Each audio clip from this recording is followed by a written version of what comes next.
Hi hello எல்லாருக்கும் வணக்கம். இன்றைக்கி GLEN AIR FRYERல நான் கேக் செஞ்சு காமிக்க போகிறேன். அதுக்கு பால், முட்டை, சர்க்கரை, எண்ணெய் எடுத்திருக்கேன். Vanilla essence. எந்த கப்பில் நம்ம மைதா மாவு அளக்க போகிறோமோ அந்த கப்பில் நான் எல்லாத்தையுமே ஈக்குவலாகவே அளந்து வச்சுருக்கேன். முதல்ல நம்ம சுகரை நல்லா மிக்சியில் பொடி பண்ணிக்கலாம்.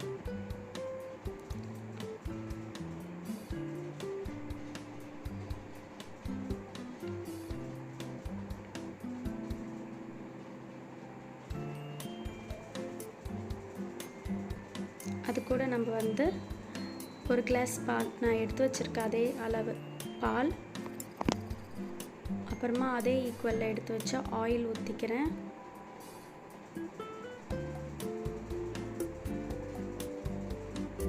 அப்புறமா 3 முட்டை அதிலேயே உடைச்சி ஊற்றிக்கிறேன்.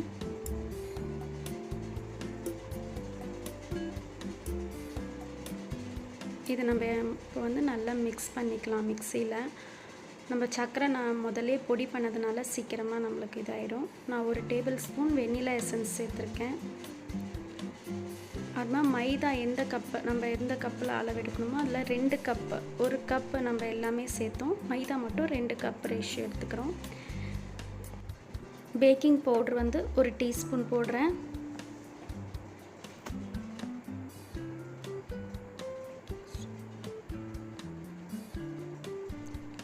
இப்போ பேக்கிங் சோடா 1/2 டீஸ்பூன் சேர்த்துக்கோங்க.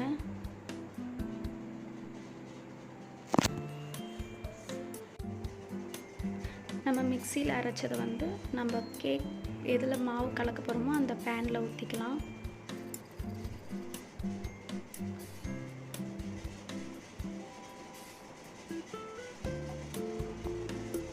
அடுத்தது மாவு கொஞ்சம் கொஞ்சமாக போட்டு நம்ம விஸ்க் வச்சு ஒரே டைரக்ஷனில் நம்ம பீட் பண்ணி எடுத்துக்கலாம்.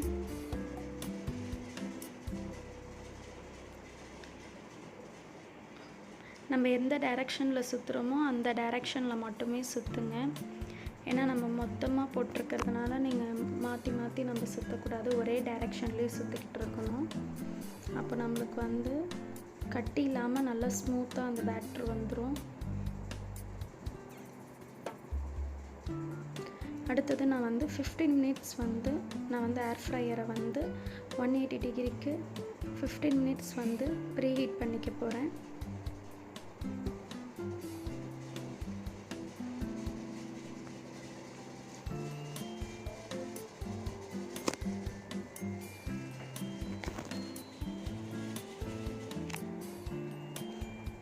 அடுத்தது நம்ம கேக் பேன் எதில் பண்ணுறோமோ அந்த கேக் பேனில் ஆயில் அப்ளை பண்ணிவிட்டு பட்டர் பேப்பர் வச்சுக்கலாம். பட்டர் பேப்பர் ரொம்ப சிம்பிள் தான், நான் வீட்லேயே தான் பண்ணேன். ஜஸ்ட் எனக்கு 15 மினிட்ஸ் தான் ஆச்சு.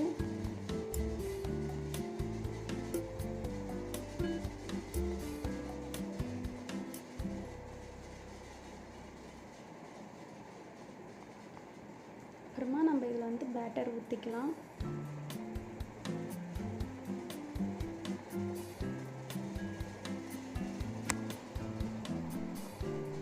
ஊற்றிட்டோன்னா நம்ம கொஞ்சம் டேப் பண்ணி நம்ம ஏர் ஃப்ரையருக்குள்ளே வச்சிடலாம்.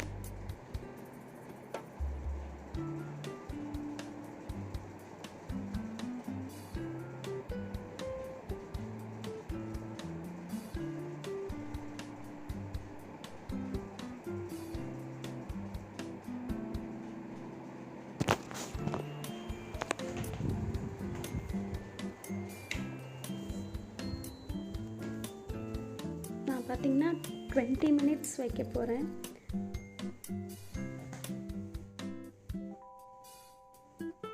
நான் 15 மினிட்ஸ் ப்ரீஹீட் பண்ணி 20 மினிட்ஸ் நான் திருப்பியும் பேக் பண்ணி வச்சுருக்கேன். எனக்கு இது ஈஸி தான், நம்ம வெந்துச்சா வைக்கலான்னு ஓப்பன் கூட நம்ம நடுவில் பண்ணி பார்க்கலாம்.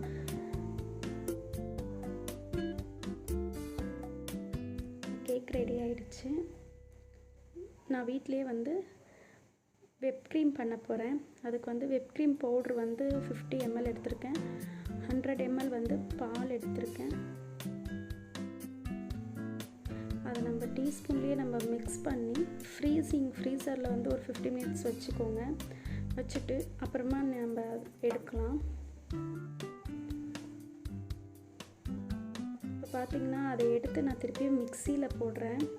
ஏன்னா என்கிட்ட வந்து எலக்ட்ரிக்கல் பீட்டர் என்கிட்ட இல்லை, அதனால் நான் திருப்பியும் மிக்சியில் போடுறேன். இந்த மாதிரி 3 டைம்ஸ் பண்ணணும். திருப்பியும் நீங்கள் மிக்சியில் போட்டோன்னா திருப்பியும் லிக்விட் ஃபார்மில் தான் மாறிடும். திருப்பியும் நீங்கள் 15 மினிட்ஸ் நீங்கள் ஃப்ரீசரில் வைக்கணும். திருப்பியும் நீங்கள் மிக்சியில் போட்டு திருப்பியும் அரைக்கணும்.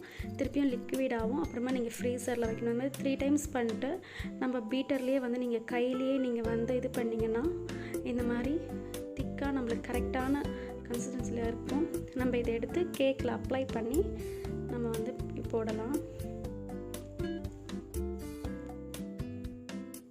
பட்டர் பேப்பர் பாருங்கள், சூப்பராக வந்திருக்கு. கடையில் வாங்காமல் வீட்லேயே பண்ண பட்டர் பேப்பர் ரொம்ப ஈஸி தான்.